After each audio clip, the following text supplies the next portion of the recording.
2022 کے موسم بہار کی اس خوبصورت شام میں آپ کو اپنی یادداشتوں کے سلسلے کی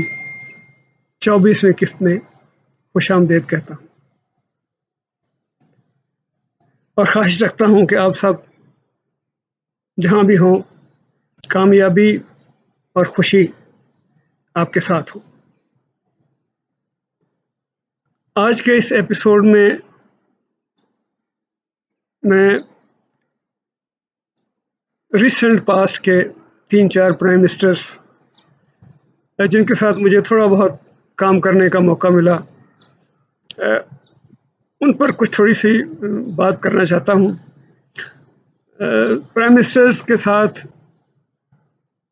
جو لوگ زیادہ قریبی طور پر کام کرتے ہیں ان میں پرنسپل سیکرٹری ہوتے ہیں، ان میں ان کے ملٹری سیکرٹری ہوتے ہیں، ان کے ایڈجوٹنٹ وغیرہ ہوتے ہیں، پھر ان کے سیاسی ساتھی ہوتے ہیں، کیبنٹ کے منسٹر ہوتے ہیں، تو وہ ظاہر ہے ان کا پرائم منسٹر کے ساتھ تعلق اور پرائم منسٹر کے ساتھ ان کا انٹریکشن بہت قریبی اور ایک انسائڈر کا ہوتا ہے۔ میں نے جو 4 پرائم منسٹرز ریسنٹ پاسٹ کے ہیں ان کے بارے میں جن کے بارے میں بات کرنا چاہتا ہوں، ان میں سے 2 کے ساتھ تو میں نے جونیئر لیول پہ ایز انفارمیشن افسر کام کیا۔ وہاں پہ ہماری ایکسیس ذرا ڈفرینٹ قسم کی ہوتی ہے اور ظاہر ہے پرنسپل سیکرٹری یا دوسرے لوگ جو ان سے بہت زیادہ قریب ہیں ان کی طرح تو نہیں ہوتی، لیکن یہ ایک تھوڑا سا ایڈوانٹیج مجھے یہ حاصل ہوگا جب میں یہ بات کروں گا کہ اگر پرنسپل سیکرٹری یا اگر ملٹری سیکرٹری یا ابھی ان کے جو پولیٹیکل ساتھی ہیں وہ جب بات کریں گے تو شاید تھوڑا سا فیور کریں گے ان کو، چونکہ ان کو اپنے اینگل سے چیزوں کو بتائیں گے، اس لیے وہ ان کو فیور ہی کریں گے۔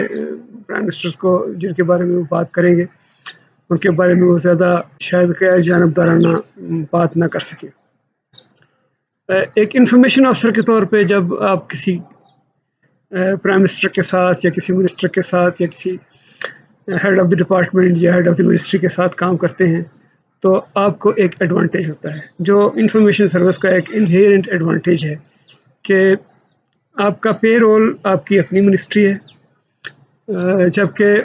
منسٹر کے ساتھ آپ اٹیچ ہیں اور آپ کی جو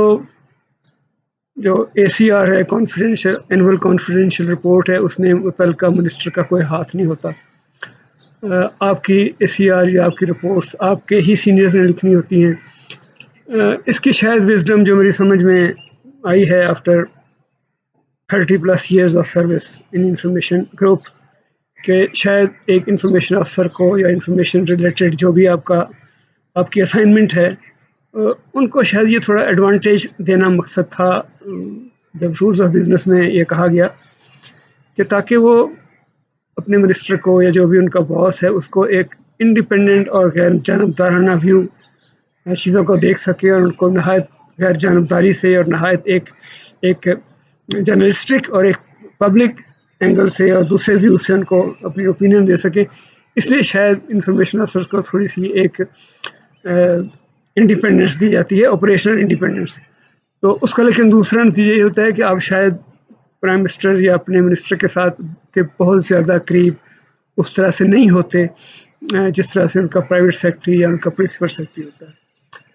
تو یہ 4 پرائم منسٹر میرے پیش نظر اس وقت ہیں جن کے بارے میں مختصر بات کروں گا، یہ لمبا ہو جاتا ہے، پھر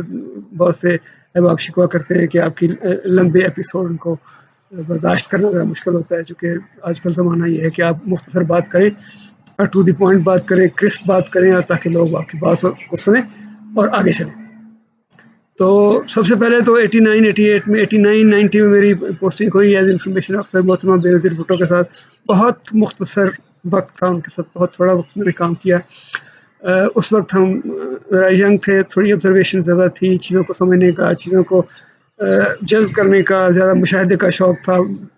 پرائم منسٹر کے ساتھ کام کرنا بڑی اعزاز کی بات تھی اپنے کیریئر کی اتنی ابتدا میں، تو کوشش کرتے تھے کہ چیزوں کو بہت قریب سے دیکھیں اور ان کے بارے میں کوئی اپنی ان کے اوپر ایک کوئی اپنی اوپینین دے سکے یا ان کو سمجھ سکے ان کے پرائم منسٹرس کے مختلف رویوں کو یا ان کے مختلف مواقع کے اوپر ان کا جو بیہیویئر تھا اس کو سمجھ سکیں، یہ کوشش کرتے تھے ہم اچھی طرح سے اپنی نوکری کے ابتدائی دنوں میں۔ دوسری دفعہ جو مجھے موقع ملا پھر کام کرنے کا، وہ پرائم منسٹر نواز شریف تھے، جو ان کا ٹینیور تھا 96 سے 99 کا۔ اس کے اوپر میں ایکسکلوسیو 1-2 ایپیسوڈ پہلے بھی کر چکا ہوں۔ پھر اس کے بعد سینئر لیول پہ آ کے جب میں منسٹری آف انفارمیشن میں ڈائریکٹر انٹرنل پبلسٹی تھا، تو اس وقت شاہد خاقان عباسی جو پرائم منسٹر بنے تھوڑے عرصے کے لیے، اس وقت ہمیں مختلف مواقع پہ میٹنگز وغیرہ کے لیے جانا پڑتا تھا، ان کے ساتھ کبھی کوئی پریزنٹیشن دینی ہے، یا کبھی پرائم منسٹر سے کوئی ڈیسیژن لینا ہے، یا کبھی ان سے کوئی اپنی چیز پیش کرنی ہے، یا اس کے بارے میں کوئی ان سے ہم فیور لینی ہے، یا ان سے کوئی ڈیسیژن لینا ہے، تو اس موقع پہ ہمیں کچھ میٹنگ میں جانا پڑا۔ اور آخری جب میں پرنسپل انفارمیشن افسر تھا PIO، تو اس وقت جو میں 7-8 مہینے میں PIO رہا، تو اس وقت جو موجودہ وزیر اعظم ہیں عمران خان، ان کے ساتھ انٹریکشن 2 طریقوں سے ہوتا رہا۔ ایک تو کیبنٹ میٹنگز میں، اور دوسرا وہ جیسے مختلف میٹنگ میں جو منسٹری سے ریلیٹڈ کوئی میٹنگ کو پریزنٹیشن لے کے گئے ہیں، یا بعد وہ ہمیں طلب بھی کرتے تھے کسی چیز کے بارے میں پوچھنے کے لیے، یا کسی کے بارے میں بریفنگ لینے کے لیے، تو وہ کچھ میٹنگز کئی میٹنگز میں موجودہ پرائم منسٹر عمران خان صاحب سے بھی انٹریکشن ہوا۔ بے نظیر بھٹو کی طرف واپس آتے ہیں۔ تو پہلی میری اسائنمنٹ تھی، اس وقت میں انفارمیشن افسر تھا، 1-2 منسٹریوں میں کام کیا تھا، اور انہوں نے اس وقت کے جو PIO تھے انہوں نے مجھے بے نظیر بھٹو کے ساتھ لگا دیا انفارمیشن افسر۔ یہ میرے لیے اپنے کیریئر کی ابتدا میں بڑے فخر کی بات تھی۔ بے نظیر بھٹو کے بارے میں ان دنوں جب ہم یہ وہاں پہ کام کر رہے تھے، تو مجھے ایک پریس سیکرٹری جو تھے، انہوں نے ایک انٹرویو جو بے نظیر بھٹو کا لیا تھا کرن تھاپر نے، وہ انٹرویو کی انہوں نے مجھے ایک آڈیو کیسٹ دی، اور انہوں نے کہا کہ اس کو ٹرانسکرائب کرنا ہے۔ تو لامحالہ جب آپ ٹرانسکرائب کرتے ہیں انٹرویو، تو پھر آپ کو ظاہر آپ کو لفظ بلفظ سننا پڑتا ہے، پھر آپ کو اس کو ٹرانسکرائب کرنا ہے۔ اس انٹرویو میں ایک چیز میرے ذہن میں ابھی تک اس انٹرویو کی ہے، باقی تو بہت سی چیزیں مجھے بھول چکی ہیں۔ ایک تو ایک اس وقت بے نظیر پہلی دفعہ پرائم منسٹر بنی تھیں، وہ ینگ تھیں، وہ پرجوش تھیں، وہ ایک آئیڈیلسٹ تھیں، ان کے اندر ایک فائر تھی، اور وہ کچھ کر گزرنے کی خواہش رکھتی تھیں۔ اس لیے وقتاً فوقتاً وہ اسٹاف کو ڈانٹتی تھیں جب وہ سیٹسفائی نہیں ہوتی تھی کسی کے کام سے، یا ان کو کسی چیز کے اوپر کوئی امیجیٹ یا پراپر رسپانس جیسا کہ وہ توقع کر رہی تھی وہ نہیں ملتا تھا، تو وہ ڈانٹتی تھی۔ تو دوسرا یہ میں نے دیکھا کہ 2-3 میٹنگ میں جیسے میڈیا کے ساتھ ان کا انٹریکشن تھا، یا دوسری کوئی مختلف قسم کی میٹنگ، ان کے اندر میں نے یہ دیکھا کہ بے نظیر بھٹو کو لوگوں کے مسائل کا بخوبی ادراک تھا۔ اب ان کو پرابلم کو سالو کرنے کے لیے ان کے پاس جو بھی ریسیپی تھی یا جو بھی حل تھا، چونکہ she was not acting alone, وہ پرائم منسٹر تھیں اور وہ ایک پارٹی کو ہیڈ کر رہی تھی۔ پرائم منسٹر کے پیچھے بے شمار لوگ ہوتے ہیں ان کو گائیڈ کرنے والے یا ان کو ایڈوائز کرنے والے، بٹ پرائم منسٹر کا اپنا ایک ویژن بہرحال ہوتا ہے۔ تو محترمہ بے نظیر بھٹو کا جو میں نے اسیس کیا، ان کا ویژن ایک سوشل چینج کا ویژن تھا۔ وہ سوسائٹی کو معاشرتی طور پر چینج کرنا چاہتی تھیں، اس میں لوگوں کے رویوں کو چینج کرنا چاہتی تھیں، اس میں ایجوکیشن کے ذریعے، اس میں انلائٹنمنٹ کے ذریعے، اور اس کے اندر ڈیموکریسی ان کا سب سے بڑا مطلب ہے سلوگن تھا۔ ان سب چیزوں کے ذریعے وہ سوسائٹی کو تبدیل کرنا چاہتی تھی، لوگوں کے رویوں کو، لوگوں کو رائٹس کے حوالے سے، لیجسلیشن کے حوالے سے۔ ان کی جو ڈرائیو تھی یا ان کی جو فورس ان کے پیچھے تھی، جو فائر جو تھی، وہ سوشل چینج کی فائر تھی، میں سمجھتا ہوں۔ جب وہ کچھ سال پہلے میں جب پاک پتن میں تھا لیکچرر، تو اس وقت بے نظیر بھٹو ایک پبلک کانٹیکٹ پہ وزٹ پہ نکلی تھی، تو ان وقت ان کی جو تقریریں ہم سنتے تھے، ایک پاک پتن میں بھی انہوں نے تقریر کی میرے ہوتے، تو ان تقریروں میں ان کے اندر ان کی اپنی ایک فلسفی تھی، تو جب بولتی تھی تو پتہ چلتا تھا کہ ایک پڑھا لکھا شخص، ایک انلائٹنڈ شخص بول رہا ہے اور ایک کرزمیٹک لیڈر بات کر رہا ہے۔ ان کی تقریر یا اس کی تقریر کا ڈکشن لوگوں کو اپیل کرتا تھا، لوگوں کے دل و دماغ میں اتر جاتا تھا۔ کرن تھاپر کی بات میں کر رہا تھا کہ کرن تھاپر نے اپنے انٹرویو میں ان سے بے نظیر سے ایک بڑا کروشل کوشچن کیا، انہوں نے کہا کہ جی پرائم منسٹر، لگتا یہ ہے کہ جو فائر آپ کے اندر تھی آئیڈیلزم کی اس وقت جب کہ آپ سڑکوں بازاروں میں لوگوں کے ساتھ رابطے میں تھی اور ایک پولیٹیکل اسٹرگل میں تھی، اور اب جب کہ آپ پرائم منسٹر بنی ہیں، تو وہ مجھے لگتا ہے کہ اب شاید آپ پولیٹیکل گیم بہت بہتر طریقے سے کھیلنے لگ گئی ہیں،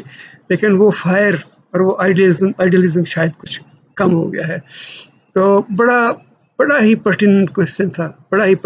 تھا، میں سمجھتا ہوں، کیونکہ جب وہ پرائم منسٹر بنی تو کچھ عرصے کے بعد آہستہ آہستہ ان کے اوپر مختلف قسم کے الزامات بھی لگنے شروع ہو گئے، اور وہ پولیٹیکل حوالوں سے پولیٹیکل گیم، یس وہ ان کو ظاہر ہے جب آپ پالیٹکس میں ہیں تو آپ کو پولیٹیکل گیم تو کرنا پڑتی ہے، تو لیکن انہوں نے جواب دیا، جو بھی انہوں نے جواب دیا، انہوں نے کہا جی نہیں، میں I am still an idealist person. تو بس بے نظیر بھٹو کے بارے میں ایک سمری کے طور پہ یہ کہہ سکتا ہوں کہ ان کا ایک سوشل چینج کا ویژن تھا۔ پھر اب ہم آ جاتے ہیں نواز شریف کی طرف۔ نواز شریف صاحب 96 سے 97 تک وہ سیکنڈ ٹینیور تھا ان کا ایز پرائم منسٹر۔ پہلا ٹینیور ان کا اس وقت میں نے ان کے ساتھ کام نہیں کیا، وہ بڑا ہی مختصر ٹینیور تھا، دوسرا بھی مختصر ہی تھا پر لیکن پہلا اس سے بھی مختصر تھا، اور اس وقت وہ پہلے پرائم منسٹر بنے تھے، اس وقت ان کے اندر شاید اتنی وہ میچورٹی نہیں تھی جو 96-99 میں جو ان کے اندر میچورٹی آئی، اور اس میں نواز شریف کا اکنامک ویژن تھا۔ وہ